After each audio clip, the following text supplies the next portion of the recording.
Hello and welcome back. I'm Arumba. Thank you for joining me. Let's play some more Korea. So I was going to do most of the stuff camera, but then someone wanted to actually see the math and logic on how I'm deciding what to delete, and now I'm going to make YouTube watch it too. Maybe that was chat's goal. Maybe that's why they kept asking questions. Because they want to punish you, Jimmys and Steves on YouTube. Anyway, so let me start fresh with Beijing. I'm trying to talk about like why we don't want temples and we instead want workshops and manufactories, but then also why we're never going to upgrade great temples and why usually we're either deleting temples or possibly regimental camps or possibly marketplaces. Marketplaces are like a very obvious delete because the AI built them and they're just wrong. Sometimes losing the regimental camp is unfortunate, but when you aren't land force limit locked, you don't really need the land force limit, so there's really no penalty for deleting one. And then when it comes to the temples, trying to show exactly what a temple does and whether or not it's good to even justify building. They will always pay for themselves, eventually, but they're not as good as other options. So back to this example, a 17 base tax province like Beijing, very, very high base tax, is going to have 17 annual ducats from the base tax. That's what tax does. 17 annual income. 17 divided by 12 equals 1.4166 monthly income. If you look at the actual tax income of the province, it's much higher than that because we have tax income efficiency of 205. So this number gets multiplied by 2.05 equals 2.9, which is why you end up here. Some rounding happening. Probably a display round issue. I'm not really sure why it's showing 2.89 instead of 2.9, but whatever. Basically where the math comes from. So the actual effect of the church in this province is always just going to be 0.4 of this number. 17 times 0.4. Going to make you 6.8 ducats a year, or 0.56 ducats a month. If you take the cost of the building, which in this case, based on our discounts, we've got 15% reduced construction cost for some reason. I don't remember where we picked it all up, but we have that. Construction costs minus 14.3. Renaissance and Korean traditions. So 85 ducats roughly, divided by the 6.8 month yearly income means it's going to take 12.5 years for a church in Beijing to pay for itself. So the topic of discussion then is under what circumstances would we want to upgrade to a great temple? The problem is that the great temple is only 20% more additive tax modifier, not a multiplicative. It replaces the existing building, so you're not gaining 60, you're only gaining 20. And the cost is 3 times as much, 257. So effectively, if you treat it as a non-replacing thing and just try to, tweak the numbers, you could say instead that it's actually 257, that's not right, 257 minus the original price of 85. You're spending 172 ducats now to gain only 20%. Are you with me on that? So 20% of 17 is only going to be 3.4 annual ducats. And you're paying... That's a lot of calculators, isn't it? Yep. I tend to press my calculator button quite a bit. Where were we? 172. Yeah. This is so much easier on Windows 7, man. It would stop getting hid behind the window. And I can't... The stupid thing doesn't show me the right numbers. Hate Windows 10 so much. Blame Windows 10 always. Right, so we're making 3.4 annualized ducats and we're paying 172 to get that. So that means that we are going to pay for it in 50.58 years. Compared to the original like 12.5 years of the tier 1 temple. 50 years is very, very slow. It's one of the slower payoffs. And the thing is, and this is super, super impactful, I used the best possible like situation for that math. It takes 50 years for a grand temple to pay for itself in a 17 base tax province. Good God. Now, let's go take a look at what actually got us on this topic. I'm going through and trying to decide where to delete buildings so that we can open up more space for manufactories. You take a province like this, and I'm looking to see what's already here. AI built a temple. So I'm not doing the math each time, but I just know from experience that, okay, there's only 3 base tax here. I know I'm going to lean toward production and manpower when I'm doing my dev. Some base tax, but mostly production and manpower. So that means that we're looking at 3 as our base starting point. So this temple then is making 3 times 0.4, 1.2 annual ducats. It's making us 0.1 ducat a month. The payoff for him to have even built this, assuming you're paying 85 gold, is 850 months or 70.83 years. It's horrendously bad, let alone the potential tier 2 building version. So in this case, I'm looking at this and saying, well, yeah, temple is just wrong here. Any other building is going to do more for us than that.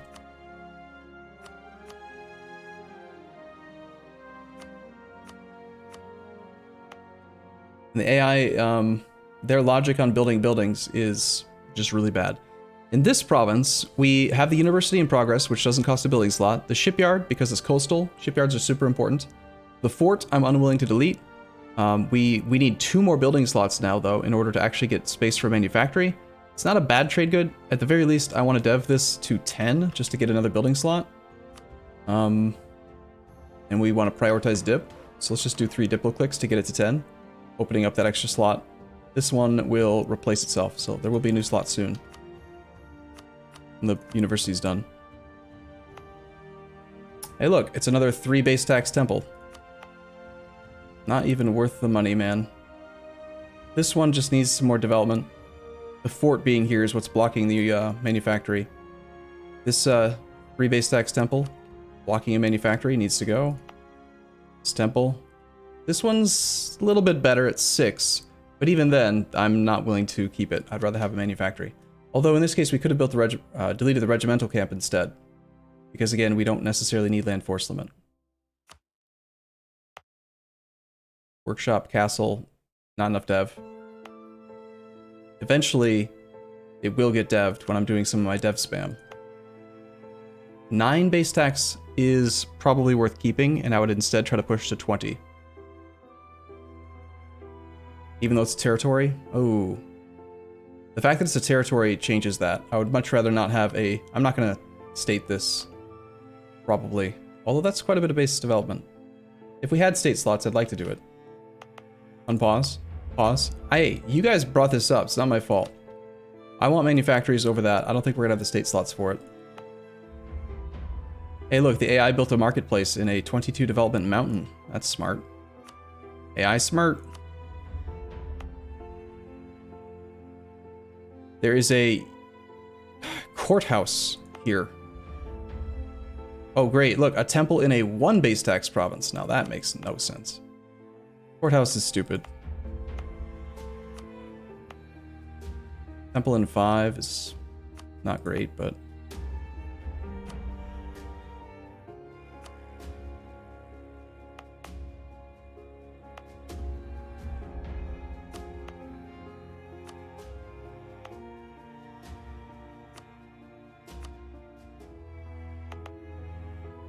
Wow, only 1 building slot here. Gross. It's not very good. I shouldn't be surprised. It only has like 4 development, but... Same thing with this one. Eventually we might get those to the point where they make sense to dev. We almost have manufactories everywhere that we should. Just going through and deleting all these errant temples that just shouldn't be here. Could you rank buildings again for the lulz? I mean, I could do it while I'm talking, or while I'm doing this, but I'd rather not. Didn't I do that just the other day? Like I did. God, who built these temples? No, wrong. I mean, temples are... They're not bad. They're just not the best option. Especially with our ideas skewing us so far in favor of manufactory spam. Shipyard, workshop, university. This one just needs another dev click.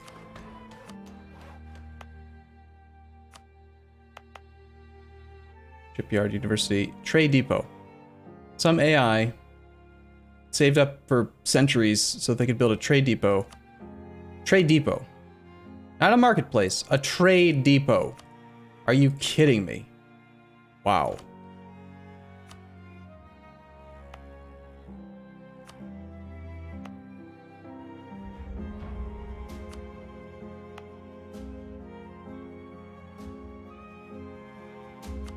What's the goal of the achievement? Well, based on what I'm doing right now, you would probably assume it's to like do something with buildings, but it's really not.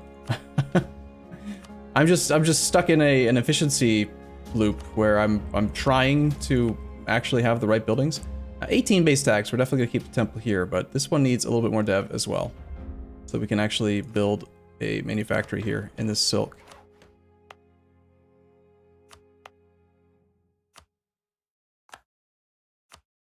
Let me finish Japan and then I'll call it.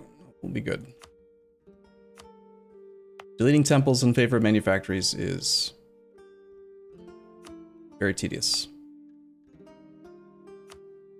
but technically the right thing to do. All right, let's just call that good. Manufacturing workshop is almost always more cost effective than a temple. Sure. Well, let's just continue the discussion. I'm not going to do any more of the deleting of stuff, but to continue the actual math on it, we showed how at 17 base tax, a basic temple is actually pretty damn good. 12.5 year payoff. So now let's take the next step. And this is where the math gets a little complicated because workshops and manufactories are not as simple as the math with base tax. With base tax, you know it's just 40% of whatever the base tax number is. But with workshops and manufactories, it's a little different.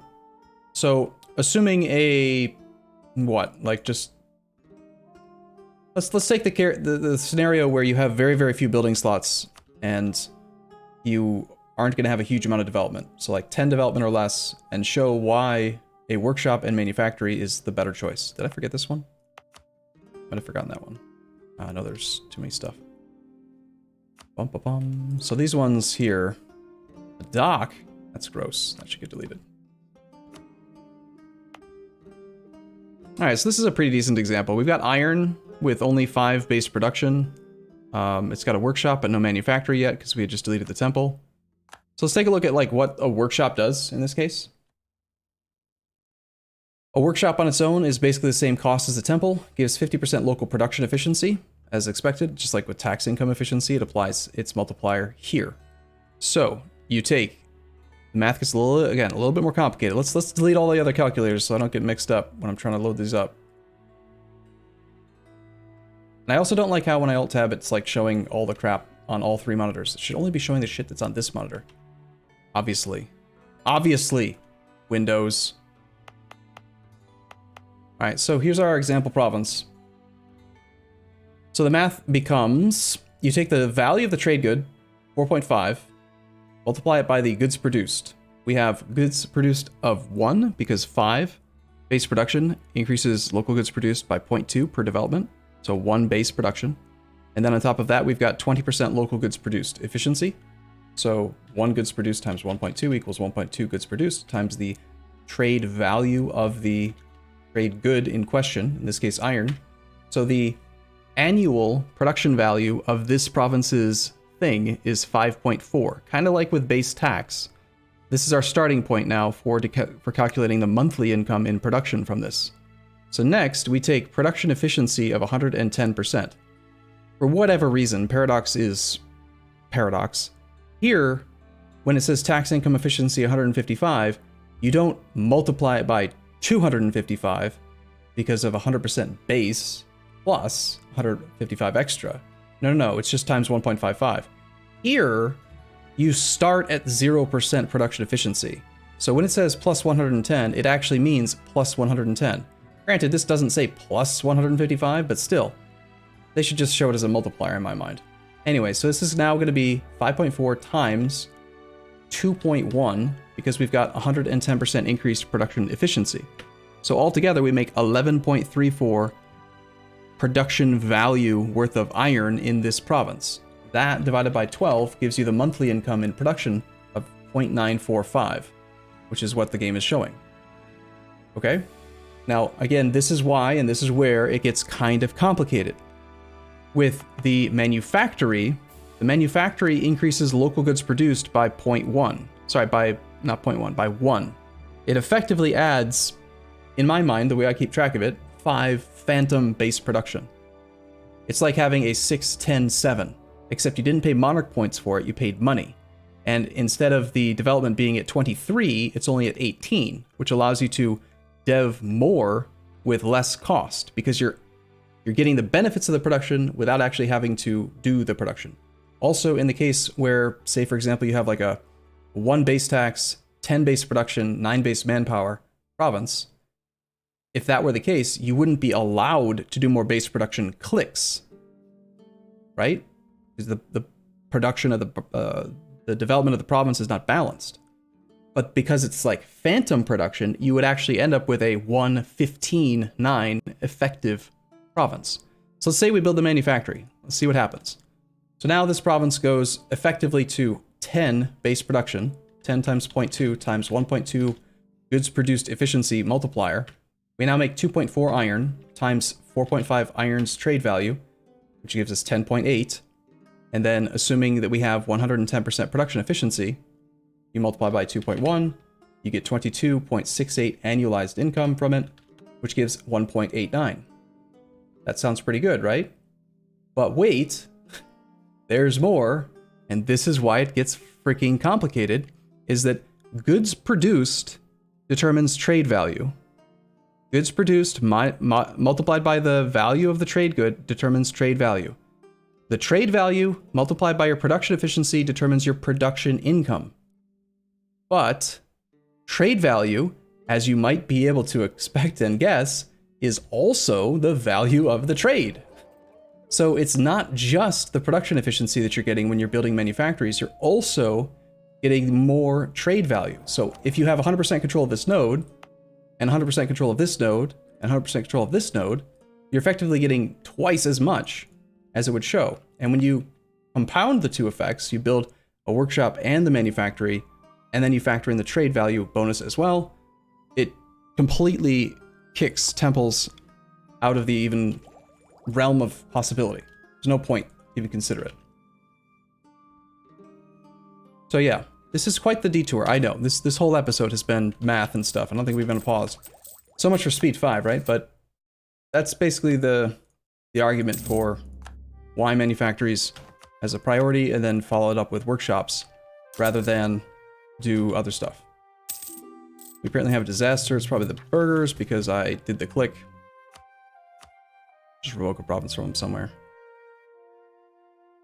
Oh, yeah. They also raised autonomy everywhere in the entire country because they're mean. It's not very nice of them. I don't approve. Let's just find a couple provinces to revoke. That works. Bum. Thank you for the math. You can do Windows tab and Alt tab for just your current screen. Alt tab is the entire thing. Windows tab does this weird shit, which... Why? What is all that? Windows 10, I hate you so much. Windows 10 is just wrong. I don't want to use Windows 10 anymore. I want to go back.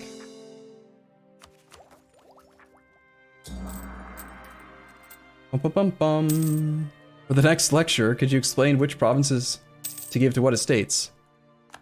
That's another thing that I've gone over quite commonly. I feel like that should be a command. Like our Y forts command and stuff. It comes up frequently, and I don't mind going through it, but it does take quite a while to talk about. So...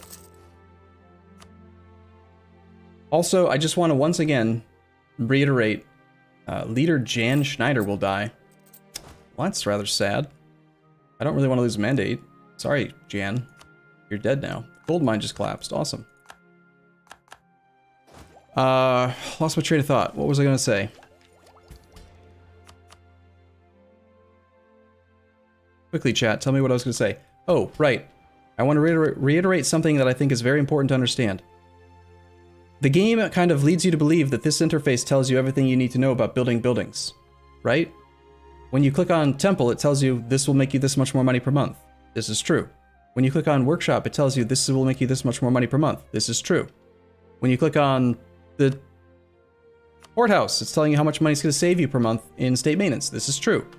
When you click on Manufactories, and it tells you how much money it's going to make you a month, it's a lying piece of shit. This is not right. This is the amount of money you're going to make in production income. Only. It does not factor in the increased trade income. So whenever you're looking at the build manufactory screen, in your head, you just need to know, assuming that you're building in a trade node that you already control and the money can go to your trade capital, just basically double this number. So when it says 0.59, it's not 0.59, it's 1.2. So that's super important to know about manufactories. Anyway.